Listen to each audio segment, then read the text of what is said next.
Welcome everyone to the 5 ways wellness and telemedicine keep your business in motion, and thank you to all of our attendees.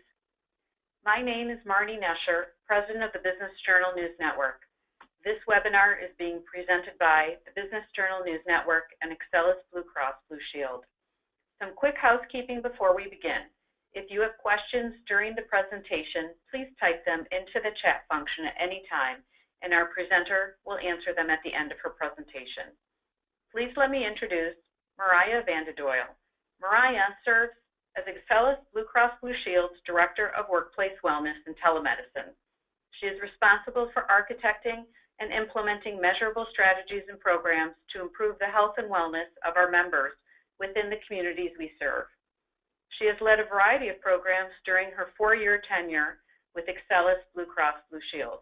In 2016, she was awarded the company's prestigious Lifetime Healthcare Companies Achievement Award for her efforts to successfully launch the company's telemedicine program.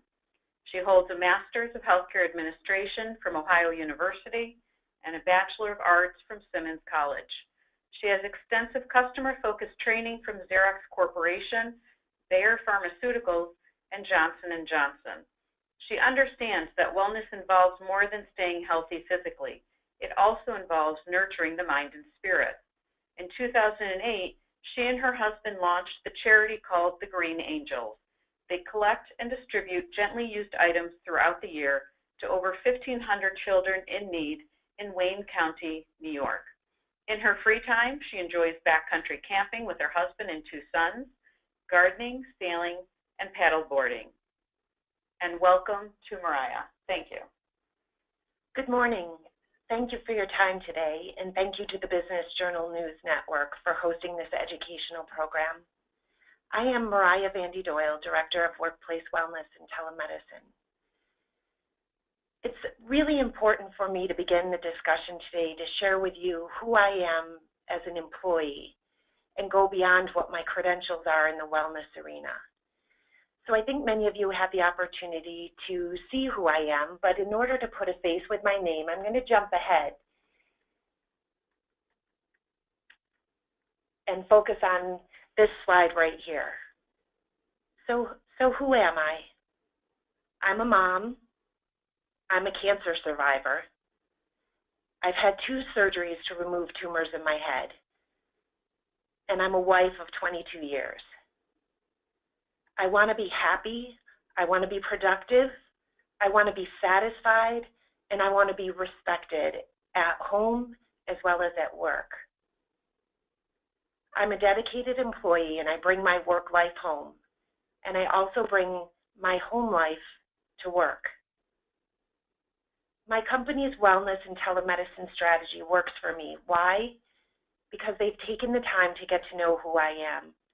They've created a strategy that asks me questions, listens to me, and adapts what my benefit structures are based on what's meaningful to me. Some examples of that are, for me, I have the opportunity to work from home when I need to. I can use flex time in order to be able to attend one of my son's football games. I've been provided a stand-up desk, which I've, slid my stationary bike under so that I can bicycle during a stressful conference call.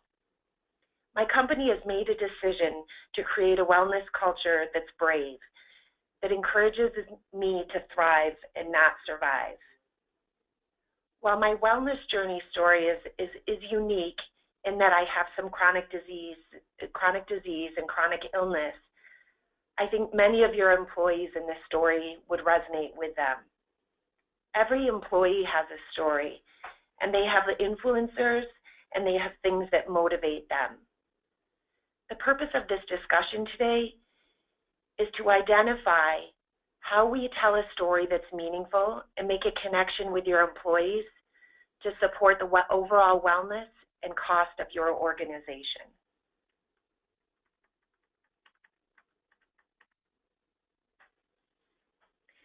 So we're going to move on to slide 2. I imagine many of you dialed in for the magic pill, so to speak. What is it that we need to do to deliver and create a wellness program that's effective within our environments? We know from employees that the two top benefits that an employer can offer are healthcare and wellness. And in those respects, that means telemedicine program, dental benefits, maternity, mail order pharmacy, discounted exercise programs, stress management, addiction counseling. But how do you deliver those programs to your environment in a way that's effective? The biggest opportunity that we see is the development of a strategy. Your employees are the most important customer that you as an organization will ever have. And often I think that story is missed. I speak with hundreds of organizations every year. And a go-to-market strategy for wellness is what's missing. A strategy that focuses on winning over your employees based on the same business principles that you will apply to winning customers. Know what your employees as customers want. How do they fit within your organization? And how do you make what you as an employee deliver, as an employer deliver to your customers, and what your customers' needs are meet to deliver wellness? When I speak about strategy, my questions are, do you have concise goals that you're looking to incorporate into your organization on an annual basis? Do you have objectives? Do you have people that are responsible for delivering that plan? Have you identified ways that you're going to measure that? Do you have check-in points with your employees for that plan? Do you adapt the plan when it's not working? And how do you manage the overall work plan? It seems like common sense, the business strategy. But when you're asking me what is the one thing that we could do as an organization, one thing that you could do as an employer to deliver an effective wellness program, it's to begin with a strategy. We're in an era of personalization. We're led by the retail industry of giants like Amazon and eBay. What these organizations have done effectively is to personalize their go-to-market strategy. They're constantly clustering and segmenting their market, watching trends and asking for feedback. They're constantly evolving and managing their delivery system to be timely and relevant, to make sure their content is pertinent to their employees and to their customers. What I'm asking today is that you think about your wellness program differently. Start with the individuals that will use the program and ask them questions. On this slide, 18% of the individuals are more likely to go the extra mile for the organization. Who are those people? Why are they thriving? 17% of individuals are more likely to still be working at this organization in 1 year. How do you harness this energy to deliver to the greater team? How do you enlist your best customers, these individuals, and use them as a reference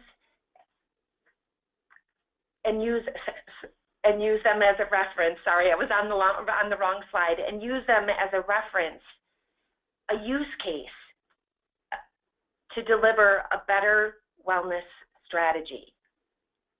Likely these individuals are your leaders. Ask your leaders to join in and to set goals. Start with champions within your organization to create your business strategy.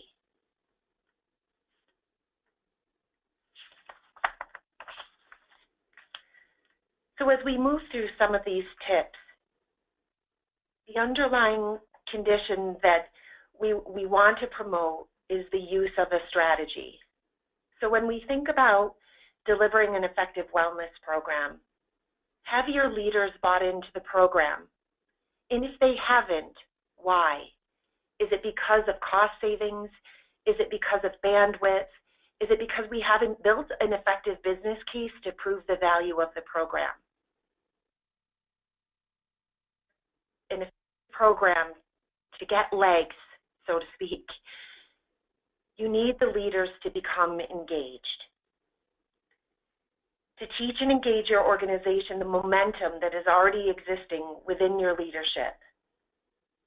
Have your leaders execute the first plays, and that winning will be contagious. This is where the program moves forward, where bravery and risk takes place and the strategy takes off. So what does this mean? It starts with communication. It starts with your leaders communicating with your employees about why this is valuable to the organization. What's the impact? What's the change that we might see? Is it employee satisfaction? Is it different benefit structure? Is it cost savings?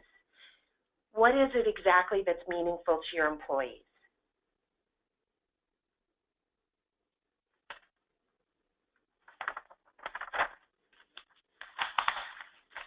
So as we move on, we're imagining that at this point your program is moving forward. This is where your wellness program incorporates other individuals within the structure. This is the moment in time where your leadership depends on your wellness committee to deliver effective programming, to begin to measure, to begin to adopt the technology, to be able to adapt to the benefit structure, to use the energy, that swell of momentum that the leader's charisma has driven within your organization to drive change. So how do you build that momentum? How do you carry it through? It's through your communication strategy. It's in measuring what you're delivering to your population. It's using creative investments. It's using patience, and it's using action items. How are you marketing this program to your customers, your employees?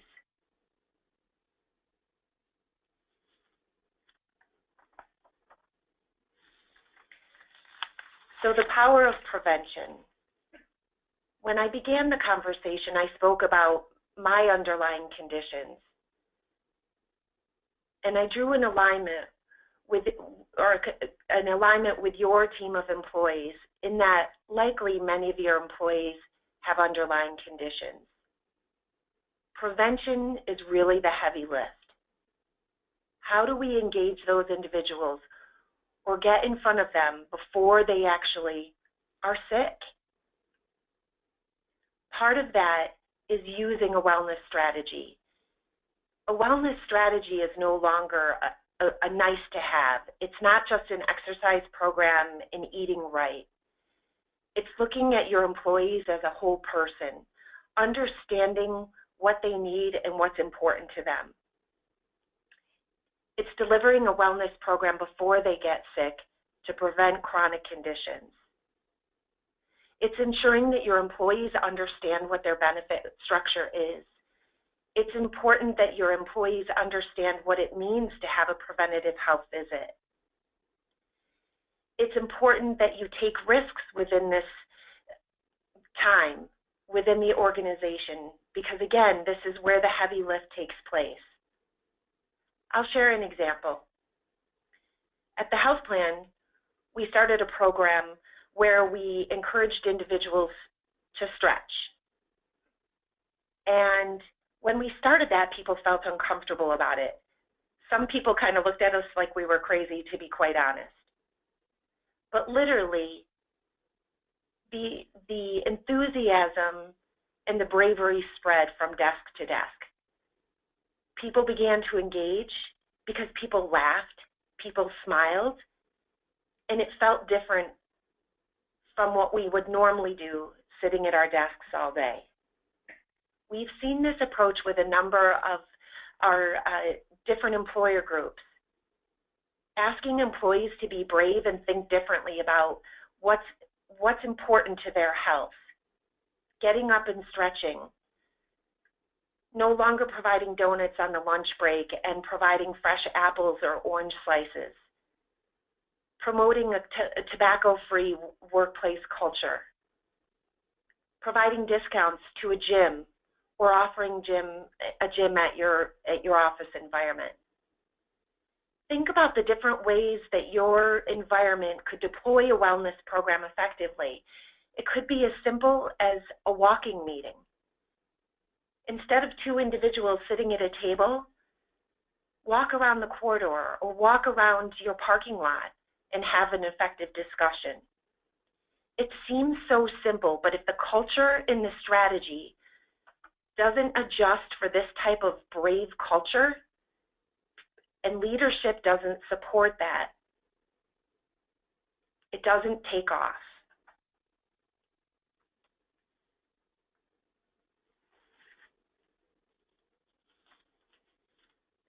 So how does telemedicine fit within this space? So it's important to define what telemedicine is. Telemedicine is an electronic communication between an individual and a healthcare provider. Telemedicine could mean to me that I'm at home, your employee is at home, and they're calling their counselor because they've recently lost a loved one and they're feeling depressed. Telemedicine could be I'm recovering from a total hip replacement surgery, and I have a follow-up visit with my orthopedic surgeon, and instead of going to his or her office, I have something that feels similar to a FaceTime visit with my doctor. Telemedicine could be an email communication between one of your employees and their doctor to say, hey, this antibiotic that I'm on for my sinus infection, I've been on it for 3 weeks and it's not working. Can you help me? Or it's making my stomach really upset and I can't take the medicine. Again, telemedicine is when the healthcare provider and the employee are in two different locations. Now, what you've heard a lot about is acute care programs, where your employees have access to a physician 24 hours a day, 365 days a year.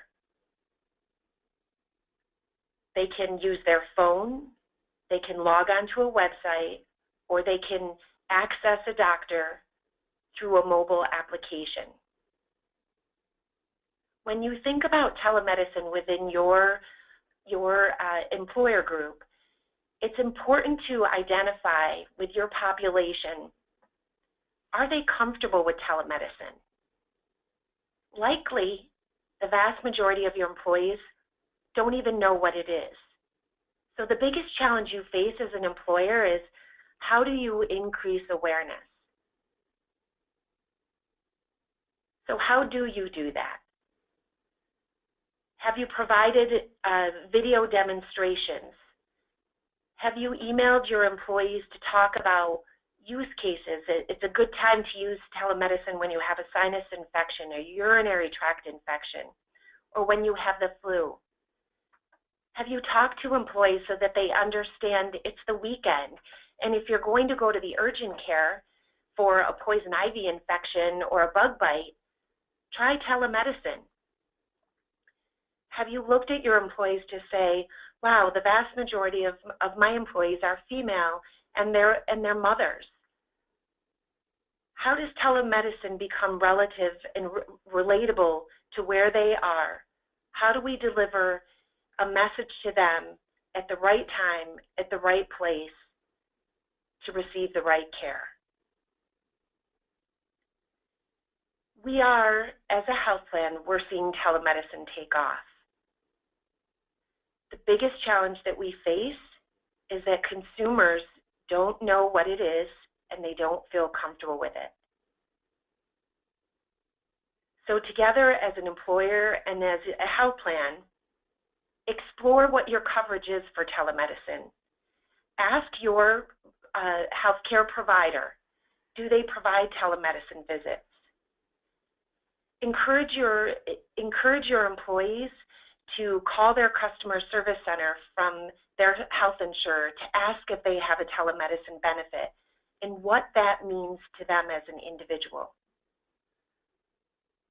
Help your employees understand how they make telemedicine meaningful to them. I like to share an example, a personal example of telemedicine. My child was sick. We live in a rural community. We reached out to our pediatrician. My son had developed poison ivy all over his face. The pediatrician's office was closed. We had baseball. We had all these other things going on that weekend, and I didn't want to go sit in an urgent care for a couple hours to get care for my child for the poison ivy. We took a picture of the poison ivy. We uploaded it to our telemedicine program. I registered for a visit. I selected a doctor that I wanted to have the visit with, and the doctor called me back. On my iPhone, I got a visual of the doctor.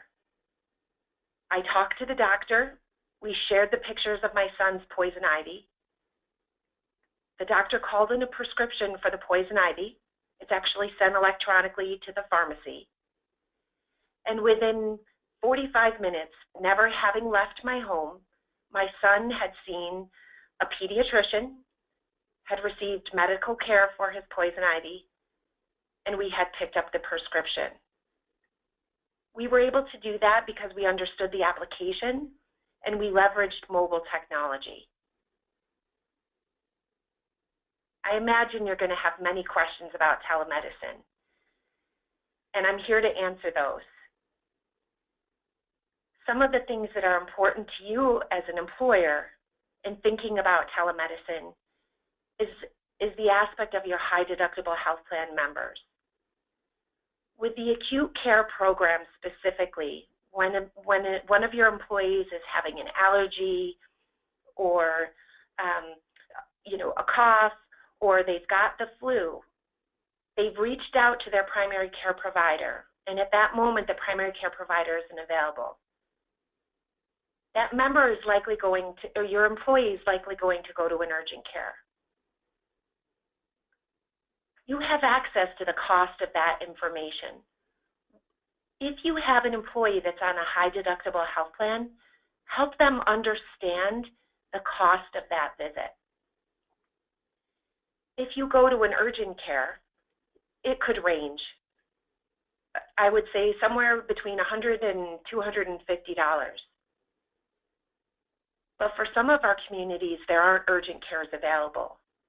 So the first line of therapy for that individual, if their doctor isn't available, is the emergency room. And on average, if that individual is in a high deductible health plan and hasn't met their deductible, the cost of that visit to that person is going to be anywhere from $900 to $1,800. Help your employees understand when telemedicine is right for them. Encourage them to leverage their relationship with their primary care provider first, and then engage with a telemedicine acute care program when appropriate. Encourage your employees to ask their healthcare providers right now, today, if telemedicine is available to them. Many of the health infrastructures within the Central New York region are offering telemedicine visits. It's as simple as asking your doctor.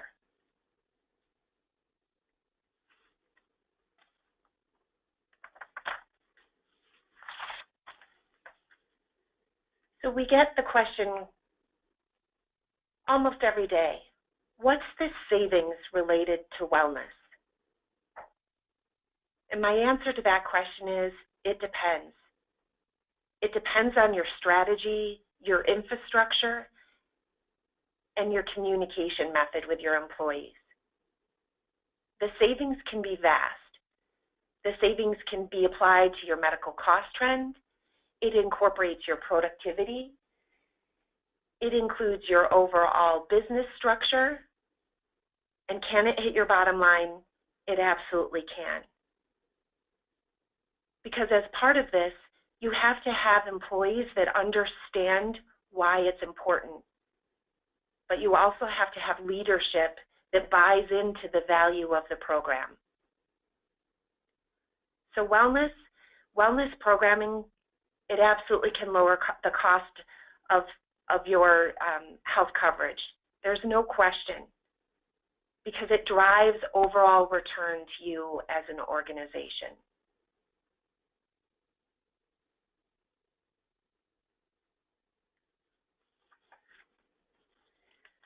So when we started this discussion, the purpose was to talk about how do you drive a wellness program and a telemedicine program within your employer group.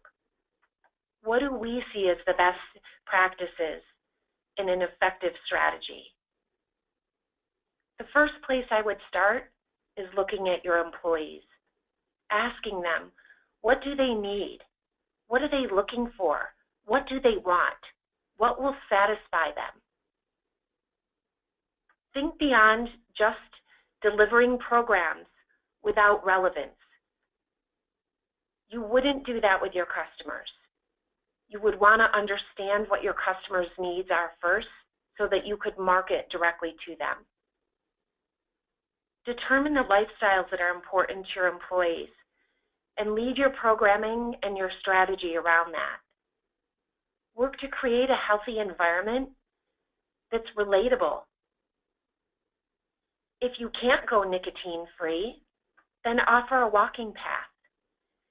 If you can't change the vending machines in your environment, offer discount cards for free vegetables at the local farmers market. If you can't provide a gym, offer employees a moment in time to stretch, or offer them the structure that they could have a working desk. Have a health or wellness event at your facility. Create a specific strategy. Don't try to boil the ocean. Many times we see organizations that try to cover so many topics that the actual message and the goal of the program gets lost. Offer healthy incentives. Encourage your employees to participate, but understand what's meaningful to them first. An example of that is recently we had a group encourage biometrics health screenings at their location. Participation had been limited. The employer group offered a gift card to their employees to a local retailer to help buy healthy groceries. And it was amazing the turnaround in participation. It shifted about 40%. That's because this employer got to know what was important to their employees. Make it easy for your employees to participate. What is relatable for your employees?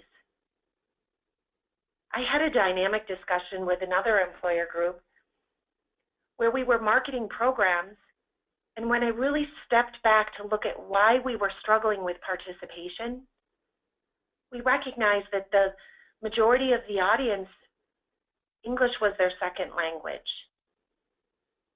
We had to make our content more relatable to that employee demographic.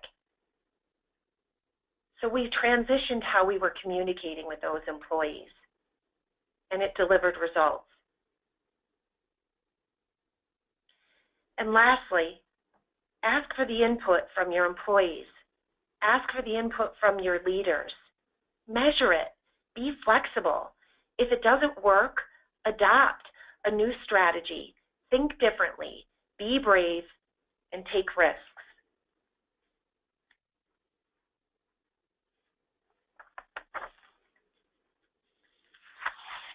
So as we conclude this discussion, wellness isn't just about eating right and exercise. It's a part of the story. Wellness is the whole person. It's their whole experience. It's their financial wellness. It's their spiritual wellness. It's their mental health. It's their happiness. It's their satisfaction at work. It's the environment of the friends that they keep. It's driving wellness within your infrastructure is a heavy lift because you're asking employees to change habits. To change habits, there has to be a strategy, and it has to be relatable to your employees. In reality, your employees want to do a good job. Just like me, they want to feel satisfied. They want to feel productive. They want to have work-life family balance. They want to be well for whatever reason, to be a better grandparent, to be a better parent, to make more money, to drive a better car, to have better vacations. What are those sweet spots with your employees, and how are you communicating your wellness program so that it relates back to those motivational factors for your employer group?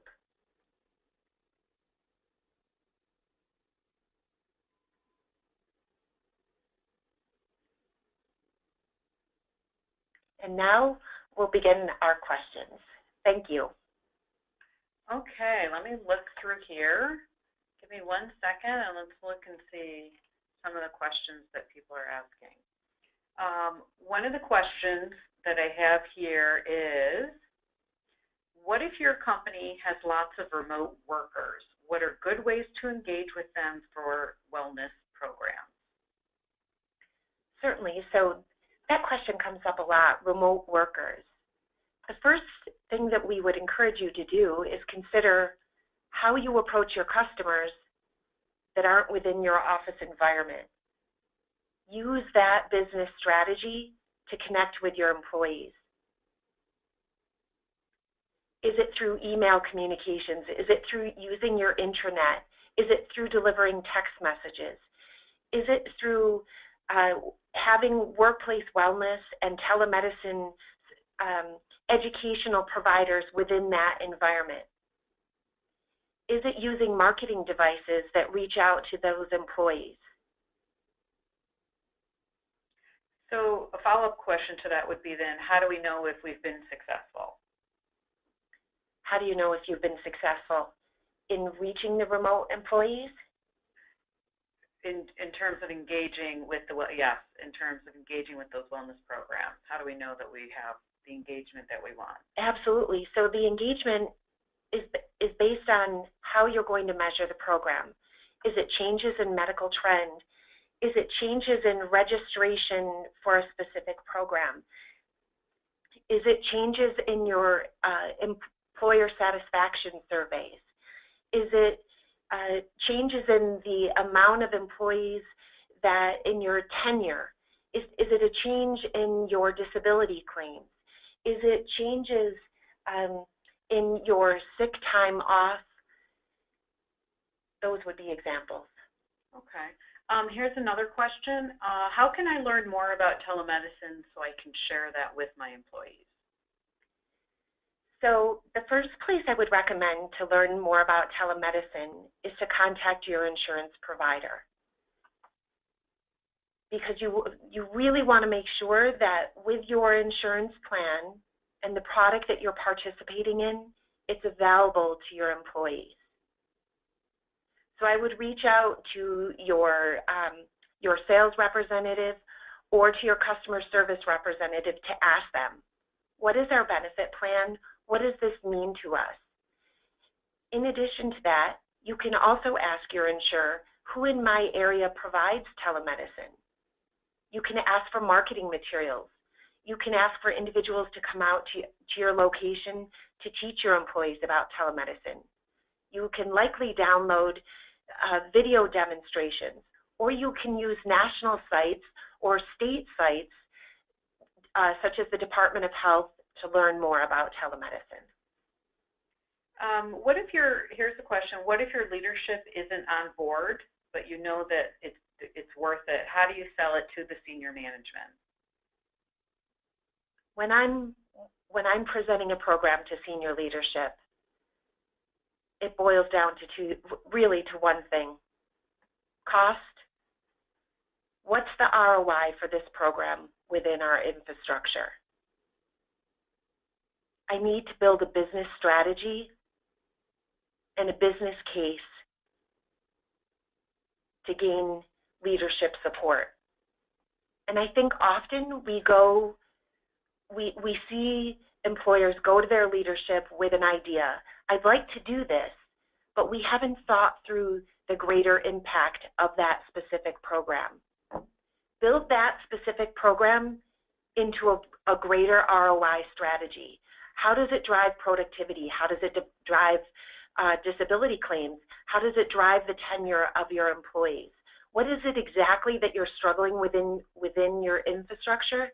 And how would a wellness program help to support those initiatives? Okay. This question is will this webinar be emailed to the participants? It would be nice for them to be able to forward it to somebody that couldn't attend. And I can answer that question, that absolutely this webinar will be emailed to everybody that attended today, in addition to a short survey afterwards. So yes, we will email this within the next couple of days to you. Another question is, so I've just answered the same question. And then here's another question: does Excellus come out to present telemedicine? Absolutely. So Excellus, you could reach out to your sales representative or reach out to my contact information is at the end of this. You could reach out to me for support, and we could talk you through and your employees through the resources that are available to you to help build awareness on telemedicine. Here's another question. I have some employees that have opted not to enroll in an insurance plan. Are they able to participate in telemedicine with Excellus, and what costs would that entail? So if they don't have health insurance through Excellus, then is that what they're asking? If they don't have health insurance through Excellus? I'm sorry. Please, let me just repeat that. I'm sorry. I have some employees that have opted not to enroll in an insurance plan. So yes, they're not. Are they able to participate in telemedicine with Excellus, and what costs would that entail? So even if they're not part of the insurance, can they still do it, I guess, privately? Yes. So telemedicine is available direct to consumer through a number of vendors. It's as easy as you could Google, I need a visit with a doctor now, or visit with a doctor now. And a myriad of options are going to come up, come in front of that employee. There are all different applications for behavioral health, for addiction counseling. I mean, we find some employees don't even want it on the record that they're struggling with their emotional health at that moment. So they prefer to pay a premium for that service without having a claim with the health plan. But for your employees that don't have insurance coverage, they could Google telemedicine or find a doctor now, have a doctor visit now, and could get access to a telemedicine visit. And that could be for dermatology, behavioral health, or for acute care services. And one thing that I failed to mention is that when you have a telemedicine visit, when appropriate, and depending on the employee's coverage, at moments the physician can call in a prescription for you. The biggest challenge that some employees face is that they assume they're going to receive an antibiotic, for example, when they have a sinus infection. The doctors that provide telemedicine visits are held to the same quality metrics as any other doctor. So help your employees understand that they won't always receive a prescription. And help your employees understand that when they have a telemedicine, what do they need to have that visit be effective? They should be able to talk about, how long have they had a cough? What is their fever? If they have a productive cough, this is kind of yucky first thing in the morning, but what's the color of the mucus that they're coughing up? Sorry to gross you out, but the reality is prepare your employees for an effective visit. Okay, so you've actually answered that question that medication can be prescribed through telemedicine. You can get a prescription. So one of the other questions was, am I able to FaceTime to a doctor, or will I need to download an app? If you can clarify that. Sure. So again, it depends on your insurance, your health plan insurance carrier. So most of the telemedicine vendors allow, or telemedicine programs allow, a phone-only visit with a doctor. You call your employees call a 1-800 number and connect with a doctor. And usually there's a call center. Your employee would identify how they're feeling, what their symptoms are, and the call center would say, we have these 5 doctors available for you. Who would you like your visit with? The other option is, yes, you can certainly download an app. And to have a visit with a doctor, you would click on that app, select your doctor, pay for your visit with a credit card or your health plan card, or you could log on to a website and request a visit, and again, you would pay for your visit using some sort of electronic payment like a credit card. You would select your doctor, and you would have it over through a web portal. I have one other question here. It says, in regards to hours that the visits are available, is this available 24 hours a day, or is it set? Mm-hmm. So it's a good question. If you're using a telemedicine vendor for your care, if your employee is reaching out to a telemedicine vendor, then the hours are 24/7, 7 days a week, 365 days per year. That could vary if you're reaching out to your own pediatrician's office or your primary care provider's office. And obviously, reach out to them first and ask them what their hours of operation are for telemedicine. I have one more question that just popped up. Does Excellus have an app that you can download so you can have face-to-face communication with the doctor? We do. So there is an app for our application, and you can download that, and it's called MD Live. And you can get information on that by logging on to the Excellus website or registering as a member on the Excellus website and downloading that information. Okay, do we have any last-minute questions? We have a bit more time left that you'd like to ask.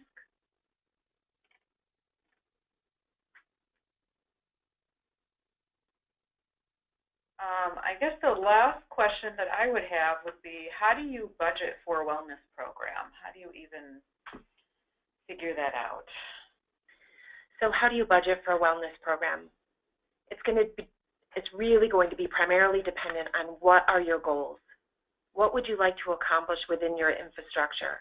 How are you going to market it? Are you going to offer incentives? Are you going to have written collateral that needs to be emailed to the employees? Do you have to develop videos for your programming? Are you going to offer specific incentives like coupons? Do you have to purchase those programs such as a biometric health screening for your office environment, or is it included within your the product that you've purchased from your health plan?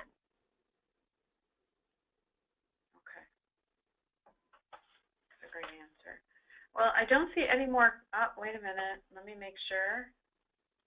No. Okay. I think that's it. I don't see any more questions. Of course, you can contact Marya. She's left her contact information on the screen, and she will be happy to answer any additional questions afterwards that you may think of as time goes on. Thank you very much, Marya of Excellus BlueCross BlueShield, and thank you to everyone for attending this morning. We will be sending out a survey after the webinar, and yes, you will be receiving a link to the presentation within the next few days. We hope the content was informative, and thank you for joining us, and enjoy the rest of your day.